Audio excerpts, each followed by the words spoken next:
Welcome to episode 3 of the Sherveen Show. That's me, I'm Sherveen. And we are recording this on October 8th, Tuesday. And we're going to talk about trends in jobs, both in the tech industry and the video games industry. We're going to talk about trends in venture capital, both having to do with some VC funds returning cash, saying, hey, we do not have enough to invest in startups. There might not be the opportunity we thought. And we'll talk about trends also in VC hiring. But before all of that, 2 quick stories to kick us off. The first, I'm always amused by the second order effects of the decisions that tech companies make. The example I'm going to pull up here, someone was talking about a recent changelog update to Partiful. If you haven't used Partiful, along with Luma, these are the 2 most emerging companies in the e-invite space for events, meetups, and groups. And in their recent changelog, they are giving hosts the option to disable the maybe option in RSVPs.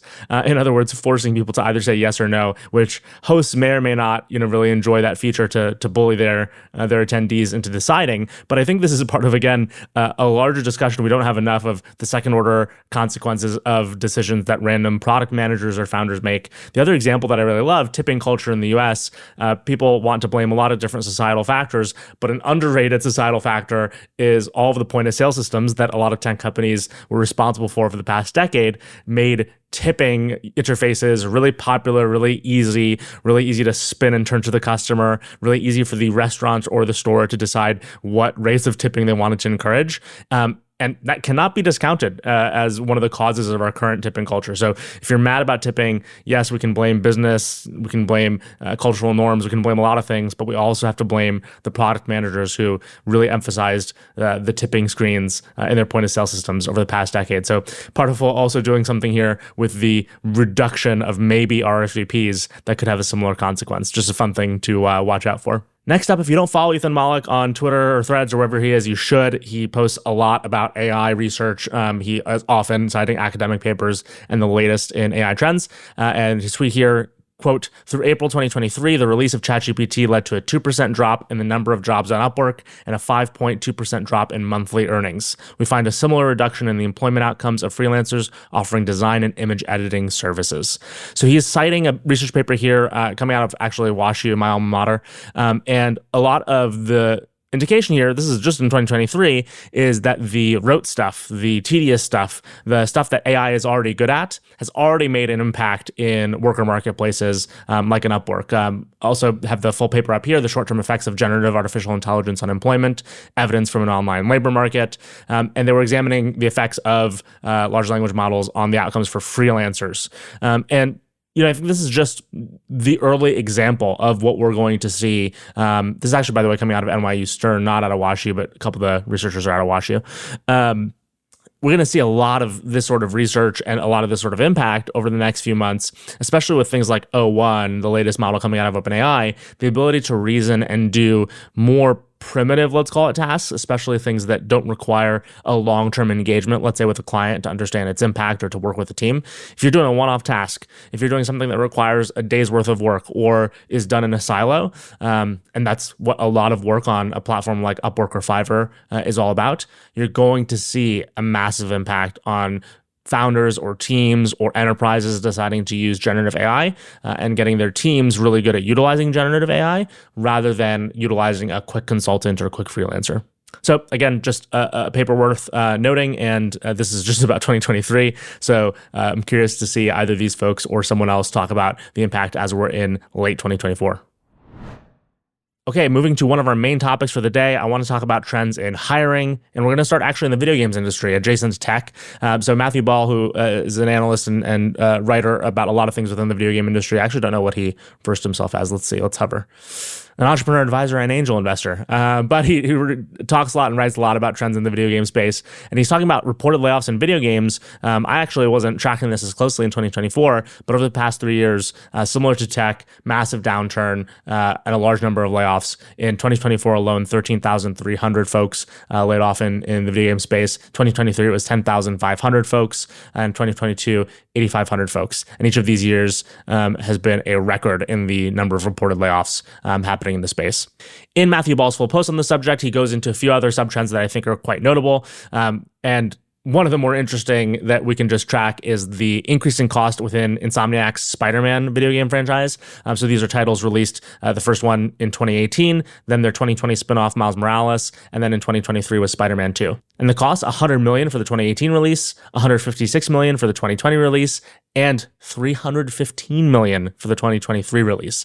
This has to do with increasing cost of assets, requirements for graphics fidelity and resolution, requirements for being multi-platform, trying to pack as much content into these titles. AAA titles in particular have massively increased from a cost basis. The cinematics alone, Matthew says, were reported $40 million for Spider-Man 2. And we aren't paying that much more for these video games. The general price of a title has not increased as significantly as its costs have over the past decade. We're paying, $50, $60 for new releases, unless we're talking about an indie title. And I think a lot of that has to do with consumer expectations for what should be in these video games versus what we're willing to pay for. And the last interesting insight from Matthew Ball's piece, which you should check out at matthewball.co. Overall VC funding is obviously down majorly from its highs, but gaming venture capital is particularly hard hit, 77% decrease from its highs, and 28% since 2018 and 2019. So in other words, gaming venture capital is down 77% from its high over the past, let's call it 5 to 10 years, and down 28% even from our pre-COVID frenzy that was, again, kind of not only in video games, but in the tech industry more broadly.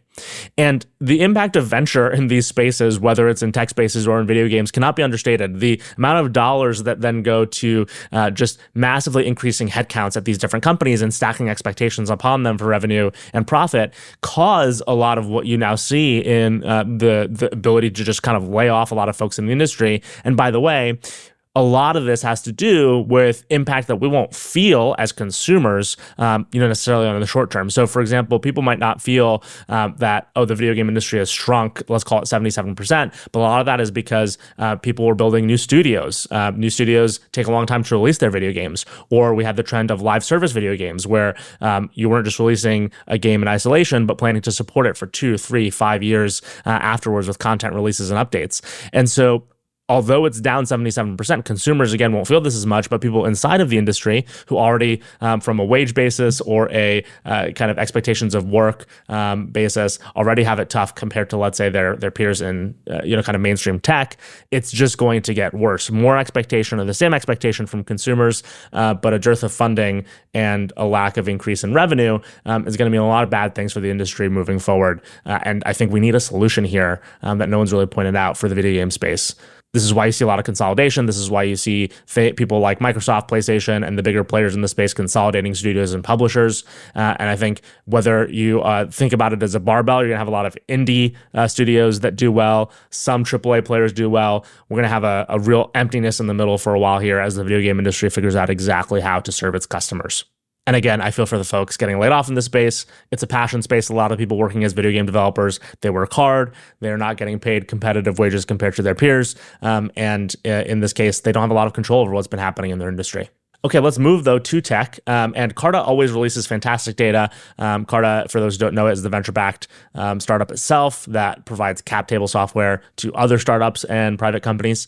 And the chart that they released a few days ago, I think is really interesting. The headline here is, are U.S. startup employees exercising their vested options when they leave? In other words, if you don't know how stock typically works, if you're at a startup that hasn't yet gone public, you are typically vesting in options. In other words, while you're at the company, you're accruing a number of options that can turn into equity if you decide to, quote unquote, exercise those options. In other words, at the point at which you are either terminated or leave a company, you're asked, hey, you've accrued all these options. Do you want to turn them into actual stock? Which means you actually have to pay for those options to convert into equity. This is done for a lot of tax advantage reasons that are actually pretty employee friendly. But it does mean that employees are essentially given the choice at the end of their tenure with a company. Hey, do you believe in the value of the equity that you've accrued? And do you want to turn it into something that you'll actually retain? Or do you want to give it all up?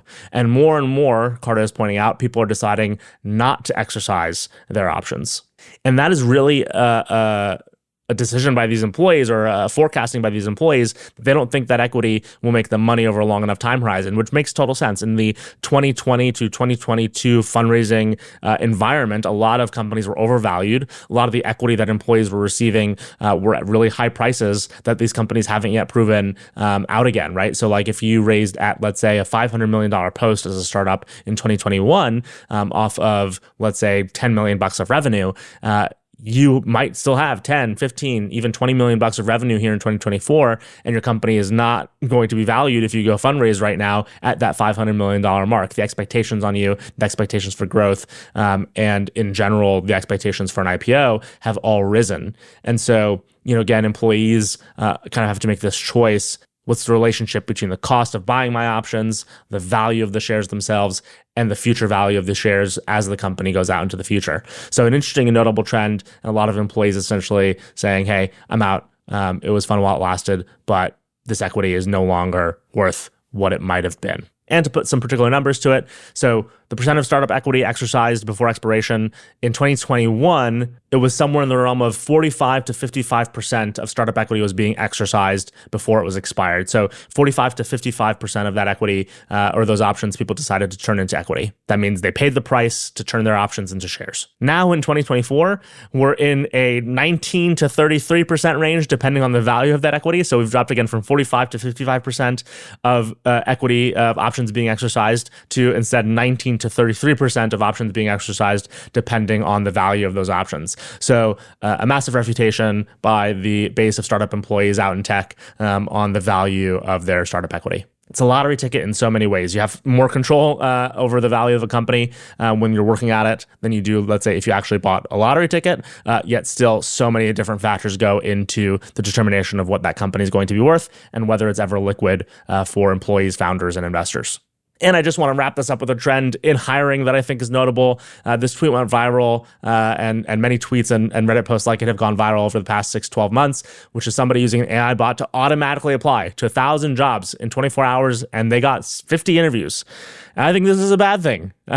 So many of our systems in society right now are ill-equipped for the proliferation of AI, and job search is one of them. And by the way, job search in hiring in general is already a broken system. It's not only perfect, it's straight up bad. It's something that could use a whole makeover. I've been working in that space as a founder pretty much for a little over a decade.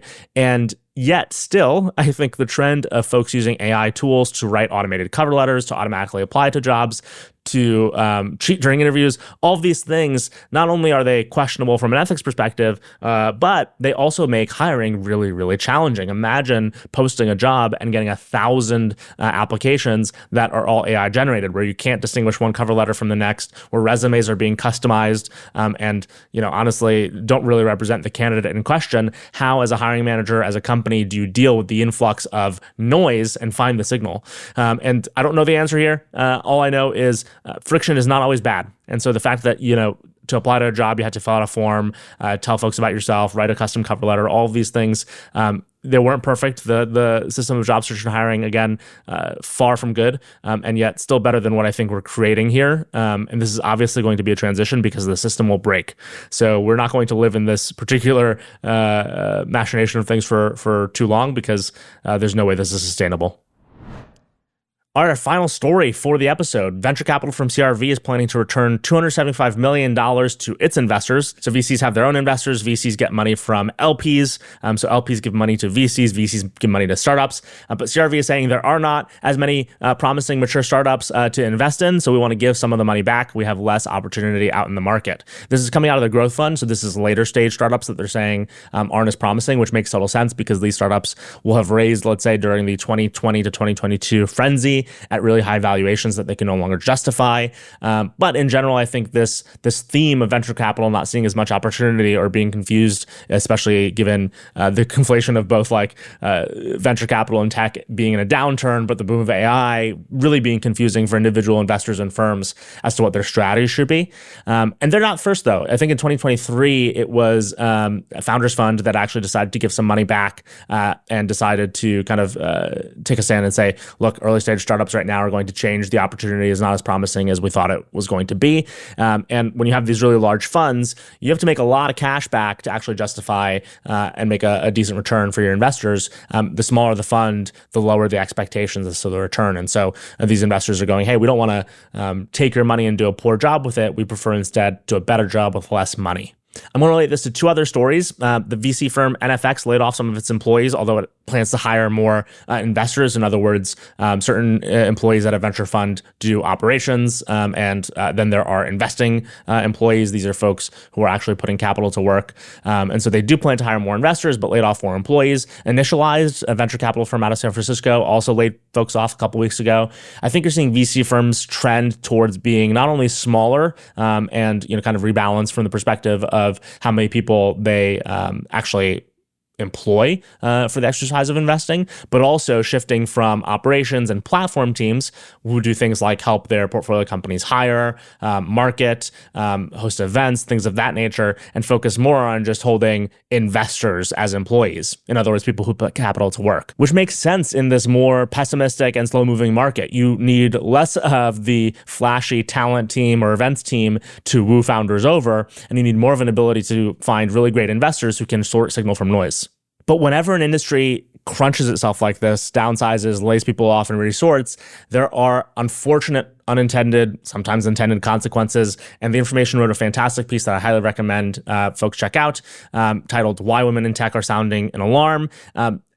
This mostly has to do with funding for female founders and the trends in which it's actually decreasing from an already very, very low baseline.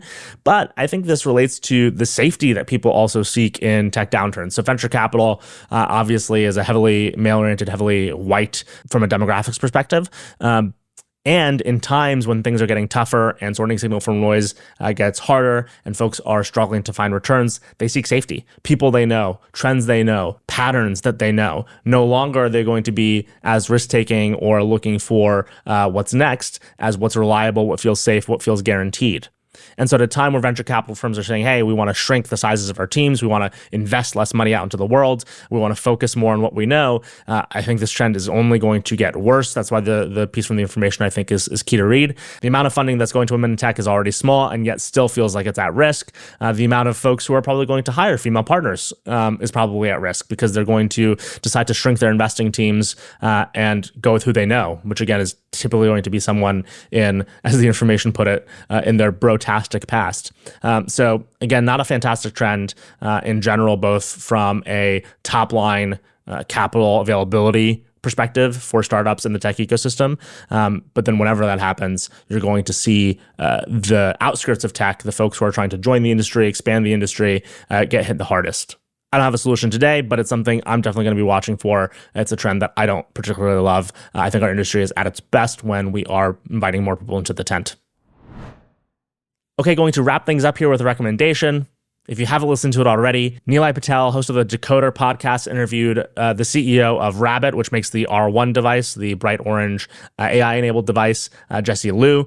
And it was a contentious interview, especially the second half or the last third of it, where Nilay's really holding Jessie's feet to the fire as to some numbers that Jessie's shared, as to their success, as to how much they've done in regards to not only top-line sales of their device, but also how much of the large action model that they touted for a while as being their main innovation from a product perspective was really at play, really being used inside the device, how that large action model not only works from a functional perspective, but also from a partnership perspective. Nilay brought up some really, really interesting questions I wasn't even aware of as to how, for example, the Rabbit uses integration with Spotify. So if you're deciding to play music off of the R1 device, how exactly is the R1 achieving the music playing through its large action model versus through an API integration or partnership? I won't pre-give the content here. I think you should go listen to the podcast. And again, it's the Decoder podcast,